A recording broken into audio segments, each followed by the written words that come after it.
SSC से जुड़ी हुई सारी न्यूज़ और फ्री ऑनलाइन कोचिंग के लिए सब्सक्राइब करें और बेल आइकन दबाना ना भूलें सारे नोटिफिकेशन आप तक पहुंचने के लिए। तो hi friends, welcome to SSC mindset. एक बार फिर आप लोगों का स्वागत है एसएससी माइंडसेट में। और यह वीडियो आपको इंडियन इकोनॉमिक्स के पार्ट 6 की क्रैश कोर्स की। इसमें हम बात करेंगे, हमारा जो पहला टॉपिक है वो है हमारा प्लानिंग इन इंडिया। ठीक है, उसके बात करेंगे हम एग्रीकल्चर की, एग्रीकल्चर डिपार्टमेंट का कितना रोल है हमारे इंडिया में। फिर उसके बात करेंगे हम जो हमारी नेशनल प्लानिंग्स होती हैं उनके बारे में। ठीक है, जितने भी हमारे 5 ईयर प्लान्स हैं हम उनके बारे में पढ़ेंगे उसमें। ठीक है, और बाद में एफडीआई जो है हमारा वो कहाँ कहाँ बैन वगैरह होता है ये सब देखेंगे। तो पूरा देखिएगा इस वीडियो को, बहुत इंपॉर्टेंट है आपके लिए। चलिए तो स्टार्ट करते हैं बिना कोई वक्त गवाए हुए। ठीक है, तो पहला जो पॉइंट है आपका प्लानिंग इन इंडिया। ठीक है, प्लानिंग इन इंडिया जो पहली बार हुई थी वो 1934 में हुई थी, और जो उसके फादर ऑफ इंडियन प्लानिंग होते हैं वो एम विश्वरैया हैं। ठीक है, फादर ऑफ प्लानिंग कौन है? एम विश्वरैया। जो पहला अटेम्प्ट हुआ था, the first attempt to initiate economic planning in India was made by sir M Visvesvaraya, a noted engineer and politician in 1934 through his book planned economy for India. ठीक है, तो 1934 में पहली बार उन्होंने अटेम्प्ट किया था हमारी इंडियन की जो इकॉनमी उसको प्लान करने के लिए, और उनकी जो बुक थी प्लान्ड इकोनॉमी इन इंडिया। तो कभी कभार ये पूछ लिया जाता है कि प्लान्ड इकोनॉमी फॉर इंडिया किसने लिखी है। ठीक है, तो आपको याद रखना M Visvesvaraya, father of Indian planning भी ये जाने जाते हैं। ठीक है, उसके बाद है कि concept of planning is based on the Russian model initiated by Joseph Stalin. ठीक है, तो जो हमारा ये कॉन्सेप्ट आया है प्लानिंग का वो रसिया से आया है, जो किसने बनाया था? जोसेफ स्टालिन ने। ठीक है, the planning commission was set up in 1950 with the Jawaharlal Nehru as its first chairman. ठीक है, जो हमारी प्लानिंग कमीशन थी जो वो बनी है 1950 में। ठीक है, जवाहरलाल नेहरू उसके पहले चेयरमैन थे। ओके, उसके बाद आता है हमारा नेक्स्ट पॉइंट है कि the planning commission is only an advisory body according to 39th, ठीक है, आर्टिकल ऑफ द कॉन्स्टिट्यूशन।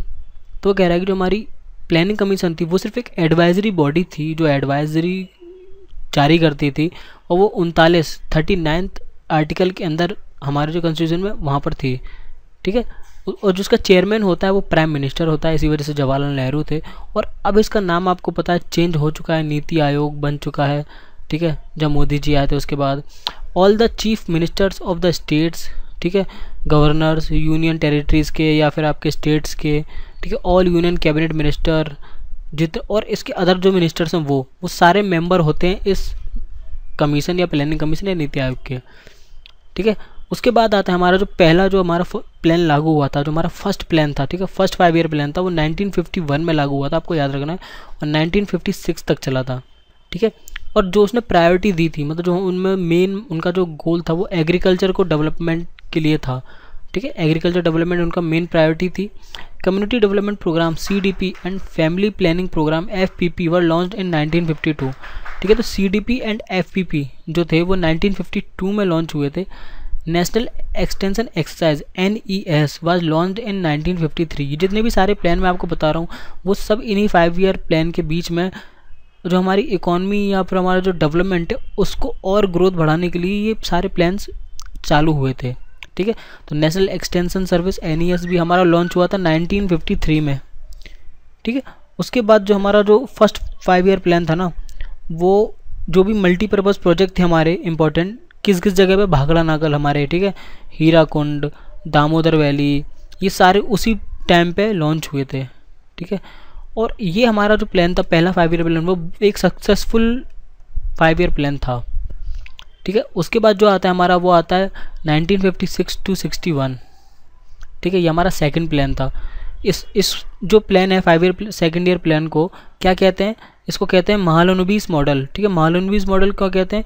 क्योंकि जो हमारे एक फेमस प्रशांता चंद्र महालनोबिस जो एक थे, ठीक है, हमारे इंडियन पॉलिटिक्स में, उन्होंने इसको फंक्शनाइज करा था, या कहें तो उनका एडवाइस भी हुआ था। ठीक है, इस वजह से, और उन्होंने जो प्रायोरिटी दी थी वो इंडस्ट्रीज़ को दी थी। ठीक है, पहले में किसको दी? गवर्नमेंट को, एग्रीकल्चर को, दूसरे में किसको दी थी? इंडस्ट्रीज़ को। ठीक है, इस वजह से उन्हीं के नाम पर इस मॉडल को रखा गया। ठीक है, the 3 important steel plants of India were built during this plan period. ठीक है, जो 3 फेमस इंडिया के जो स्टील प्लांट्स हैं, क्योंकि इंडस्ट्री की बात कर रहे हैं तो जो स्टील प्लांट्स हैं वो उसी टाइम पे बनाए गए थे, जैसे दुर्गापुर का वेस्ट बंगाल, ठीक है, वो ब्रिटिश की हेल्प से बनाया गया था। भिलाई का जो छत्तीसगढ़ में है वो रसिया की हेल्प से बनाया गया था। और राउरकेला जो उड़ीसा में है वो जर्मनी की हेल्प से बनाया गया था, ठीक है। उसके बाद आता है हमारा थर्ड 5 ईयर प्लान, ठीक है, वो 1961 से लेकर 1966 तक चला था और ये बहुत ही फेल्ड था हमारा, ठीक है, बहुत बेकार गया था। क्यों? क्योंकि इसी वक्त पाकिस्तान और चाइना ने हमला किया था, हमारी लड़ाई हुई थी, ठीक है, इस वजह से नहीं हुआ था। और 1966 से लेके 1969 तक 3 साल हमारा प्लान हॉलीडे चला है। क्यों? क्योंकि उस वक्त पाकिस्तान से कॉन्फ्लिक्ट चल रहा था, ओके। उसके बाद आता है हमारा फोर्थ प्लान जो 1969 से लेके 74 तक चला है, ठीक है। वो क्या था? ये भी हमारा फेल्ड हो गया था। किस वजह से? इंडो पाक वॉर जो 1971 में हुई थी, ठीक है। 1971 की जो इंडो पाक वॉर थी, इस वजह से ये फेल्ड हो गया था। और इसमें क्या था कि growth and with stability was objective of this plan, ठीक है। इसमें क्या था? ग्रोथ, वो भी स्टेबिलिटी के साथ इसका ऑब्जेक्टिव रखा गया था कि ठीक है, ग्रोथ चाहिए पर एक संतुलन के साथ।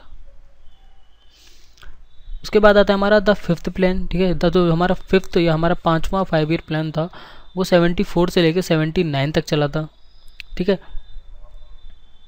इसका जो स्लोगन था ना वो था गरीबी हटाओ, ठीक है। तो इसका क्या था? ये था गरीबी हटाओ। उसके बाद आता हमारा Indira Gandhi launch the 20 point programmes during this plan. एक 20 पॉइंट का प्रोग्राम भी चालू किया था इंदिरा गांधी ने, जो self sufficiency in fruit grains was the major achievement of this plan, ठीक है। और इसमें क्या था? एक सेल्फ सफिशियंसी हुआ था फूड ग्रेन्स के लिए, ये एक मेजर अचीवमेंट था हमारे प्लान, हमारे जो 5 ईयर प्लान था उसके लिए, ठीक है। और ये जो प्लान था ना ये 79 से पहले 78 में ही बंद कर दिया गया, क्योंकि उसके बाद जनता जो गवर्नमेंट थी वो आ गई थी, ठीक है, जनता पार्टी, और उसने रोलिंग प्लान चला दिया था 5 ईयर प्लान की जगह, ठीक है। उसके बाद आया हमारा 1980, ठीक है। इसमें 6th प्लान आया था हमारा 1980 से लेकर 85 तक चला था। Elimination of unemployment and poverty was its object. इसका ऑब्जेक्ट क्या था?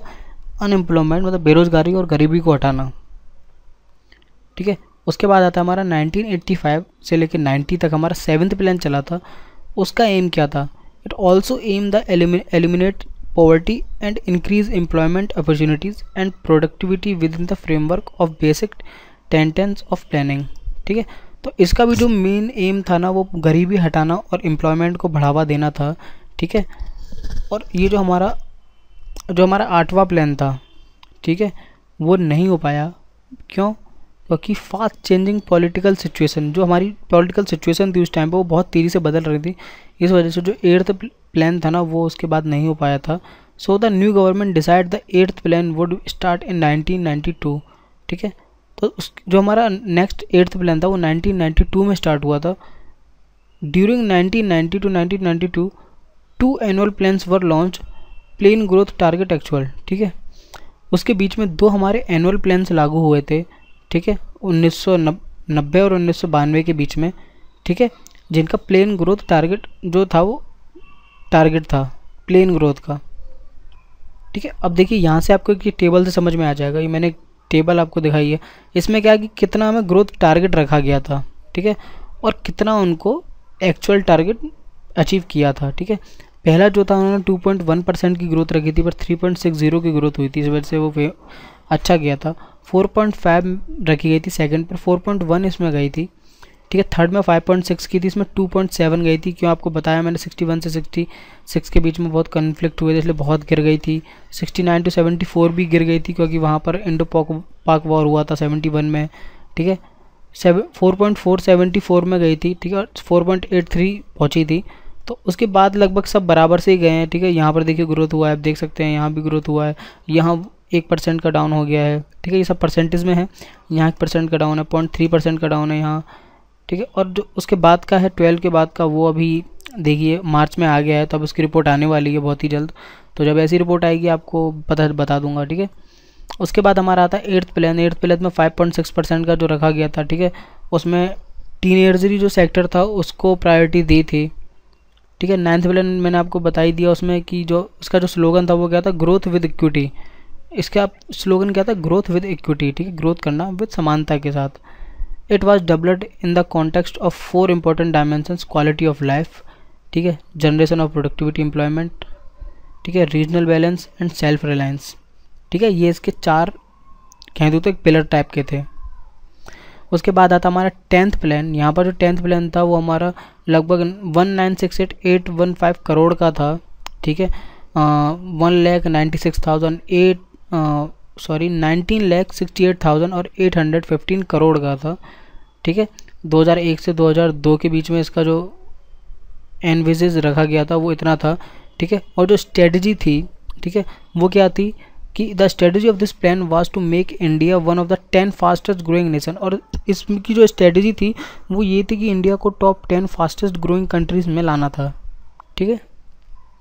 उसके बाद आता है हमारा 11th प्लान, ठीक है। यहाँ क्या था कि तो प्लान का जो वो था मोटिव, वो क्या था, थीम क्या थी, towards faster and more inclusive growth, ठीक है, ये उसका थीम था। The main elements of the strategy of the 11th plan, देखिए 11th प्लान के कुछ 3 मेन एलिमेंट्स थे स्ट्रेटजी के, वो क्या थे, to achieve rapid growth and to bring general improvement in living condition of the masses, ठीक है। वो क्या कह रहा है कि रैपिड ग्रोथ चाहिए थी, साथ ही साथ जो लोगों को रहने का तरीका था उसको भी इम्प्रूवमेंट करना था, ठीक है। To ensure that benefits of the growth reach all the section of population, जो कह रहा है कि जो बेनिफिट था ग्रोथ का वो सारी सोसाइटी, चाहे वो रूरल एरियाज से हो, चाहे रिच एरियाज से हो, चाहे पुअर हो, कोई नहीं, सब तक पहुँचनी चाहिए। Promoting foreign investment for achieving faster growth in the economy, ठीक है, जो फॉरेन इन्वेस्टमेंट था उसको भी प्रमोट करने का काम इसमें करा गया था। उसके बाद आता 12th प्लान जो अभी हमारा चल रहा है, ठीक है, 31 मार्च को हमारा ख़त्म हो गया है 2017 में। अभी उसके बाद अब इसकी रिपोर्ट्स क्लियरली आई नहीं है, देखिए आएंगी।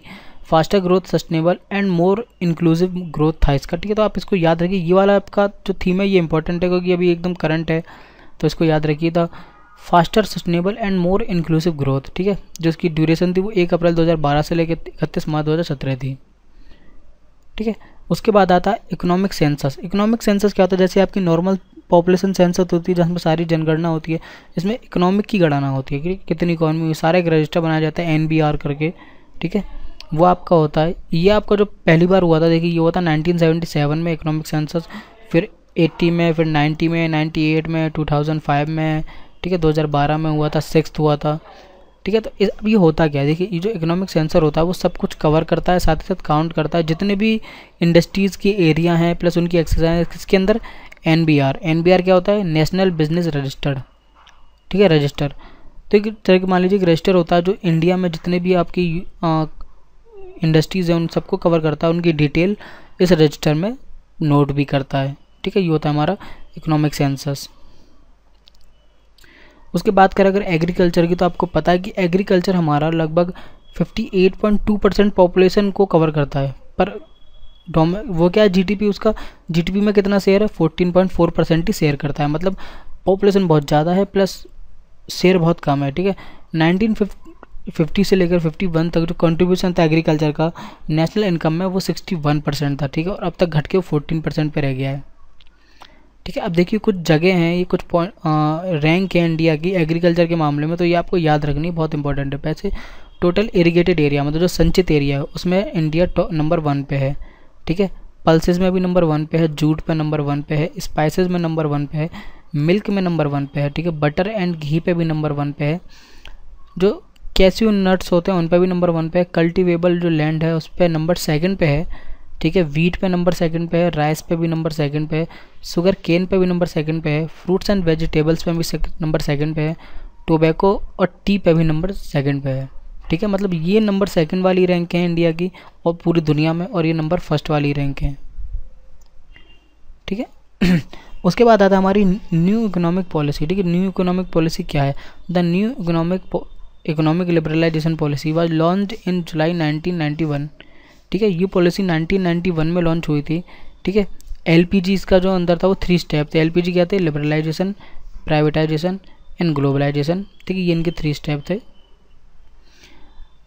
इसमें 3 चीज़ों की बहुत ज़रूरत थी। एक तो फिस्कल डेफिसिट को रोकना, ठीक है। फिस्कल डेफिसिट क्या होता है, जब हमारा जो खर्च करने का जो इकॉनमी है ना, ये जो हम खर्च कर रहे हैं अब जो हमें हमारे पास है उससे ज़्यादा, वो होता है फिस्कल डेफिसिट। नॉर्मल लैंग्वेज में आपको समझाऊँ तो मान लीजिए आपके पास था 1000 रुपये, पर आपने क्या करा, 2000 खर्च कर दिए। तो आपने क्या किया, 2000 तो किसी से लोन ले लिया। तो ऐसे ही इंडिया की जो इकॉनमी का जो खर्च है, जब वो उसके पास स्टोर्ड जो मनी से भी एक्स्ट्रा हो जाता है, वो हमारा फिजिकल डेफिसिट कहलाता है। ठीक है। और increase in unfavourable balance of payment. ठीक है। तो जो हमारा अनफेवरेबल बैलेंस होता है, जो हमारे फेवर में नहीं रहता, प्लस फालतू का जो खर्चा होता है उसको भी रोकना। ठीक है। जो फालतू की पेमेंट्स होती हैं वो। गल्फ क्राइसिस क्या है, गल्फ क्राइसिस जैसे जब 90 के आसपास वॉर हुआ था, चला था गल्फ में, और अभी भी आजकल सीरिया में चल रहा है। तो वहाँ पर क्या, उस वजह से क्या होता है, जो पेट्रोल के दाम बढ़ जाते हैं। ठीक है। तो उस वजह से हमें बहुत नुकसान होता है, प्लस हमें जो इकॉनमी है वो ज़्यादा खर्च होती है उसके ऊपर। तो वो भी हमें रोकना पड़ता है। ठीक है। रोकने का मतलब कि हमें पहले से रिजर्व करके रखना पड़ता है कुछ इमरजेंसी के लिए। उसके बाद है हमारा ग्लोबलाइजेशन। ठीक है। ग्लोबलाइजेशन क्या होता है, the globalisation of Indian economy means the Indian economy is having minimum possible restriction on the economic relation with other countries.